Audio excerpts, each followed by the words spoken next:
რა კეთდება ქვეყანაში სარწყავი სისტემების მოდერნიზაციისა და სოფლის მეურნეობის მდგრადი განვითარების ხელშეწყობის მიმართულებით.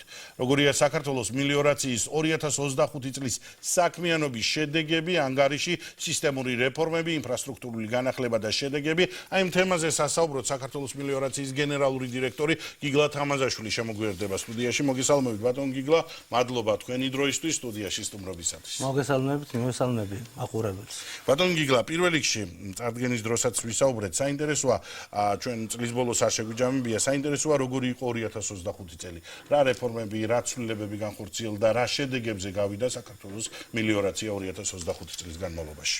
დიახ, მოგახსენებთ 2025 წელი მელიორაციის ისტორიაში ძალიან მნიშვნელოვანი რეფორმების წელი შეგვიძლია დავასახელოთ და სათითაოდ მოკლედ განვიხილოთ რა მიმართულებები იქნა განვითარებული და რა მიმართულებებს მიექცა ყურადღება, რათა მომავალი უფრო უკეთესი იყოს. ჩვენ ახლა არ გავამახვილებთ ყურადღება ზოგადად მელიორაციის როლზე და მელიორაციას როგორც დარგის მნიშვნელობაზე, თუმცა ძალიან მნიშვნელოვანია რომ გავითვალისწინოთ ის, რომ მელიორაცია სასოფლო-სამეურნეო პროდუქციის წარმოებაში და ხარისხში, რაოდენობის კუთხით და ხარისხის კუთხით ერთ-ერთ მნიშვნელოვან დარგს და მიმართულებას წარმოადგენს და პრაქტიკულად მასზე დამოკიდებული. შესაბამისად, ამ მიმართულებას თუ კი ფიქრობთ, რომ ჩვენ უნდა შევამციროთ გარკვეულწილად მთავრობის გადაწყვეტილება, გარკვეულწილად შევამციროთ ბაზარზე ფასები, შიდა პროდუქცია გავზარდოთ, სასოფლო-სამეურნეო პროდუქცია მოვიყვანოთ იმაზე მეტი, რა დღეს გვაჩნია, ბუნებრივია უდიდესი მნიშვნელობა ამ შემთხვევაში მელიორაციას ენაჭება და სწორედ ეს რეფორმები, რომელიც გავატარეთ 2025 წელს, მიმართული იყო ამ ნაბიჯებისკენ, რათა გარემოს დაცვისა და სოფლის მეურნეობის სამინისტროს ფეხდაფეხი იაროს აღნიშნულმა მიმართულებამ და იმ გამოწვევებს, რომელიც დღეს აღნიშნულ დარგს გააჩნია, უპასუხოს სამელიორაციო თვალსაზრისით. რამოდენიმე მიმართულება მინდა გამოვყო ამ კუთხით და რამოდენიმე მიმართულებას უნდა მივაქციო ყურადღება. პირველი, რაც გახლავთ, ძალიან მნიშვნელოვანია წყლის რაციონალური გამოყენება და წყლის რესურსების რაციონალური გამოყენება და ამ თვალსაზრისით განსაკუთრებული ყურადღება არის მისაქცევი. მე ბევრ ეთერში აღნიშნე და ალბათ აღნიშნული ფრაზაც ძალიან ბევრჯერ გაგვიჟღერებია, რომ საქართველოს ერთ-ერთი უდიდესი ქვეყანაა წყლის რესურსების თვალსაზრისით და მაგრამ მიუხედავად ამისა ჩვენ ამ ფუფუნების ესე არარაციონულად გამოყენების უფლება და საშუალება არ გვაქვს და პირველ რიგში უნდა დავიწყოთ წყლის რესურსების რაციონალურად გამოყენების კუთხით და სწორედ აი ამ მიმართულებით იმუშავა, პირველი მიმართულებით იმუშავა მელიორაციამ თავის რეფორმებში. რა გაკეთდა ამ კუთხით? შეიქმნა დისპეჩერიზაცია. დისპეჩერიზაცია მოგცემს იმის საშუალებას, რომ ჩვენ დავიწყოთ წყლის რესურსების სწორი აღრიცხვა, სწორი განაწილება და შევქმნათ გარანტირებულად ირიგირებული ბევრი ნაკვეთები და სწორად გავანაწილოთ წყალი და სწორად მივიტანოთ ჩვენს მომხმარებლამდე. მეორე ძალიან მნიშვნელოვანი რეფორმა, რომელიც 2025 წელს გატარდა, ეს გახლავთ სერვისების ხელმისაწვდომობა. ის რომ მელიორაციამ გაათვიცნობია რომ თავისი შინაარსი და თვისობრივად წარმოადგენს კომერციულ ორგანიზაციას, საქმიანობას, რომელიც პროდუქციას მიაწოდის სოფლად მაცხოვრებელ მოსახლეობას თუ ფორმერებს. ეს გახლავთ ძალიან მნიშვნელოვანი მიმართულება იმ კუთხით, რომ ჩვენ ვიცოდეთ და ვიყოთ იმ სერვისებზე და ხარისხზე ორიენტირებული, რომელსაც ჩვენი მომხმარებელი გთხოვს. სწორედ ამ მიზნით კომპანიაში ჩამოყალიბდა კომერციული დირექტორატი, კომერციული მიმართულების დირექტორატი, რომელიც პრაქტიკულად ორიენტირებულია ამ სერვისების გაუმჯობესებაზე, იმ ტარიფების გაანგარიშებაზე, ჩამოყალიბებაზე, წყლის განაწილებაზე, ხარისხიან მიწოდებაზე და რაც მთავარია მოსახლეობასთან ერთიან ფორმირებაზე, იმ გეგმების და მომავალი რწყვის სეზონში მიმავალი საქმიანობების, რომელიც 2026 წელს გვექნება.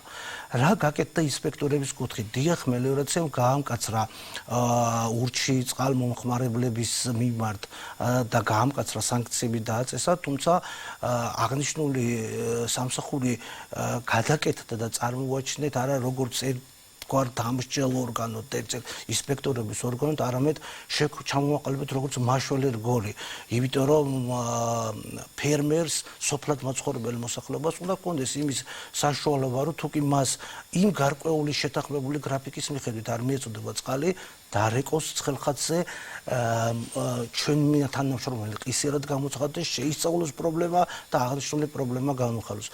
დიახ, ინსპექტორების სამსახურმა ზუსტად სწორედ ეს ფუნქცია შეიძინა და 2026 წლისთვის აღნიშნული ბრენდირებული ახლად შეძენილი ტექნიკით და ავტომობილებით იქნებიან ჩვენი თანამშრომლები აღჭურვილი, რომელიც მოემსახურებიან 24 საათიან რეჟიმში ჩვენს მომხმარებლებს.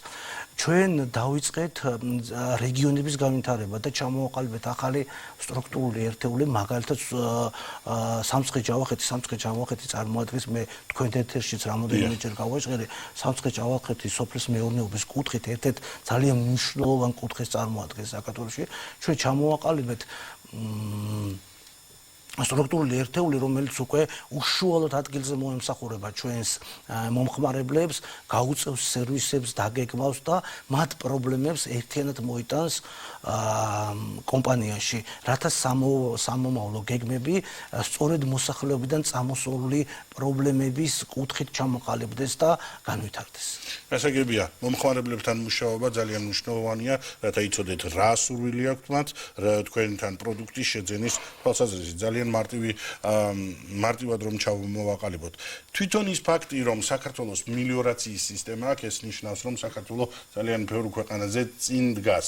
რა იგეგმება ქსელის განვითარების კუთხით, თუ გაქვთ კონკრეტული გადაწყვეტილებები ამასთან დაკავშირებით მიღებულია 2026-იან უახლოესი მომავალი, შორეული მომავალის თვალსაზრისით, კიდევ უფრო გაფართოვდება, არის ის ბოლო ზღვარი, რომელიც უკვე რესურსებითაა განპირობებული და იმის იქით ვეღარ წავა.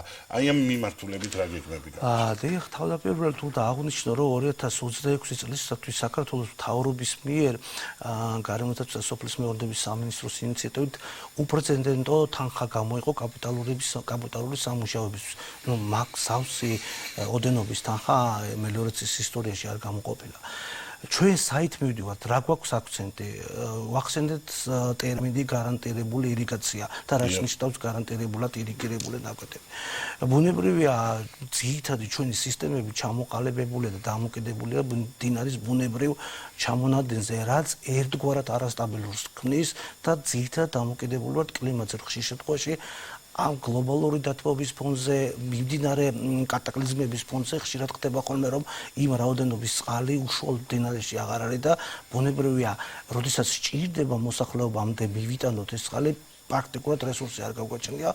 ამისთვის სოფლიოში ჩამოყალიბებული და უკვე აპრებრებული მეთოდია, რომ არსებობდეს აკუმულირებული წყლის მარაგები, ანუ არსებობდეს წყალსაცავები, არსებობდეს ტბორები, რომელსაც იმ პერიოდში, როდესაც მოჭარბებული რაოდენობით არის წყლის რესურსები შევინახავთ, ხოლე კაცრი საირიგაციო ფაზაში, როდესაც გვაქვს გამოხატული დეფიციტი, გავხარჯავთ ამ რაოდენობით. ამ კუთხით დავიწყეთ პირველი ნაბიჯები, იმიტომ რომ ეს ერთიანი ინფრასტრუქტურა და სწორედ გარანტირებული წყალმომარაგებისთვის კონდეს და ამიტომაც არის რომ უკვე პრაქტიკულად პროექტირების ეტაპზე გადავიდა.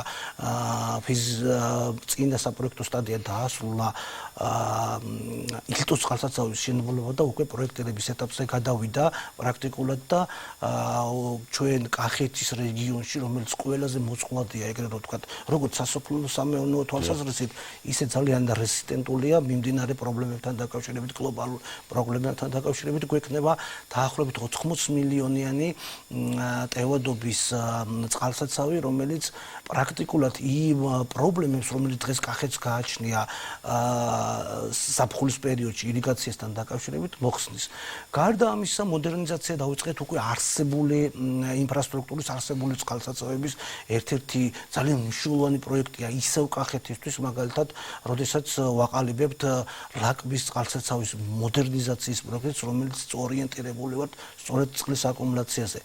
ანალოგიური ნაბიჯებით მივდივართ სამცხე-ჯავახეთის მიმართულებითაც, სადაც ის ტბორები, რომელიც არსებობდა გასული საუკუნის განმავლობაში და დღესდღეობით ამოვსებულია, გაუქმებულია, რომელიც ასრულებდნენ სწორედ აი აკუმულირებული წყლის საცავებს, მარაგებს, ნელ-ნელა გადმოდის მელიორაციის ბალანსზე, დავიწყეთ მისი გაწმენდა და რეაბილიტაციას და სისტემაში ჩართვა. ანუ რისი თქმა მინდა და რას უნდა რომ ხაზი გავუსვა.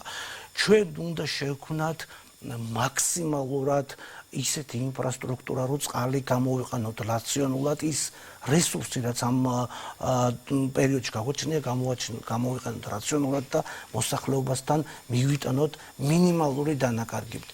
ამასთანავე აუცილებელია, რომ აღნიშნულ პროცესში აქტიურად იყვნენ ჩართულები ფერმერებიც და თვითონ მოსახლეობა, იმიტომ რომ ცალკე ერთად აღებული ვერც მთავრობა, ვერც ცალკე მელიორაცია აღნიშნულ პროცესს ვერ ვერევა. იმიტომ რომ ჩვენ უნდა ვისწავლოთ სწორი კულტურა, სწორი მორწყვა. უნდა გავეთიშოთ იმ ტრადიციული მეთოდებს, როგორც იყო მაგალითად მიღვრით მორწყვა ნაკვეთებში წყლის შეშობა და ასე შემდეგ და ჩვენ უნდა წავახალისოთ პროგრამები, უნდა ვასწავლოთ ფერმერებს რესურსი გვაქვს, მაგრამ გაფრთხილებაა საჭირო იმისათვის, რომ უფრო დიდ ტერიტორიაზე გადანაწილდეს. ერთი კითხვაც მექნება, ბატონ გიგლა. ის შესაძლებლობები, რაც საქართველოს მელიორაციას ჰქონდა, უკვე აღდგენილია? თუ არის კიდევ თქვათ არხები, სადაც მიმდინარეობს მუშაობა, კიდევ უფრო მეტი ტერიტორიების მოსარწყავად?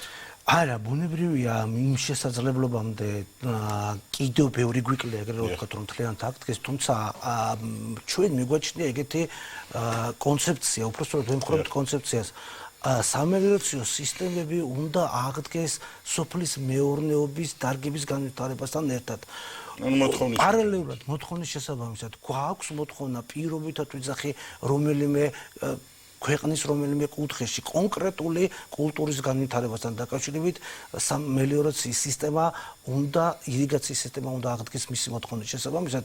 სწორედ აი ამ სინთეზს ვაყალიბებთ გარემოსდაცვისა და სოფლის მეურნეობის სამინისტროსთან, რომ რეაბილიტაციები და განვითარება თანხვედრაში იყოს სოფლის მეურნეობის დარგების განვითარებასთან და ისინი ერთმანეთს ელაპარაკებოდნენ, რათა არ მოხდეს პირობითად ისეთ ტერიტორიაზე სისტემების განვითარება, რომლის იქნება მომავალში არაეფექტური.